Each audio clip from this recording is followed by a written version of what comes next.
நிறைய பேர் யோசிப்பாங்க. என்ன இவரு எப்ப பார்த்தாலும் வியாழக்கிழமைனா 1 மணி நேரம், ஞாயிற்றுக்கிழமைனா 1 மணி நேரம் ஃபுல்லா வாசி யோகத்த பத்தியே சொல்றாரே அப்படின்னு நிறைய பேர் யோசிப்பாங்க. வாசி யோகம் தவிர வேற ஒண்ணுமே இல்லையா? அப்படி இப்படி நிறைய பேர் யோசிப்பாங்க. ஒரே ஒரு விஷயம், அப்படி யோசிக்கிறவங்க எல்லாருக்கும் சொல்லக்கூடிய ஒரே பதில் இதுதான். உங்க உயிரை விட உங்களுக்கு பெரிய விஷயம் உலகத்துல கிடையவே கிடையாது. நீங்க சேர்த்து வச்ச சொத்து பெரிய விஷயம் கிடையாது. உங்களால பிறக்கப்பட்ட மகன் பெரிய ஆள் கிடையாது. உங்க உயிரை விட உயிரை விட வேற எதுவுமே பெருசு கிடையாது. உங்களுடைய உடல் கூட பெருசு கிடையாது. உங்க உயிர் தான் பெருசு.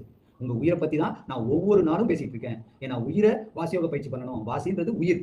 ஒவ்வொரு மனிதனுடைய உயிர் காற்று. அந்த காற்றை மேல்நிலை அடைய வைக்கிறது, உயிரை புனிதப்படுத்துறதை பத்தி தான் நான் ஒவ்வொரு நாளும் பேசிட்டு இருக்கேன். நல்லா தெரிஞ்சுக்கோங்க. அதுக்கு ஒரு முறை இருக்கு, ஒரு பயிற்சி இருக்கு. அதுதான் வாசியோக பயிற்சி. அதனால எல்லாரும் என்ன பைத்தியக்காரன் நினைச்சாலும் பரவாயில்ல, எப்படி நினைச்சாலும் எனக்கு அதை பத்தி கவலை கிடையாது. ஏன்னா உயிரை விட ஒரு மனிதனுக்கு எதுவுமே பெருசு கிடையாது இந்த உலகத்துல. அவனுடைய உயிர் தான் அவனுக்கு பெருசு. அவனுடைய உயிர் தான் அவனுக்கு எப்போயும் சிறந்தது. அவனுடைய உயிர் தான் அவனுக்கு தேவையானது எல்லாத்தையுமே தரும். வேற யாருமே தர முடியாது.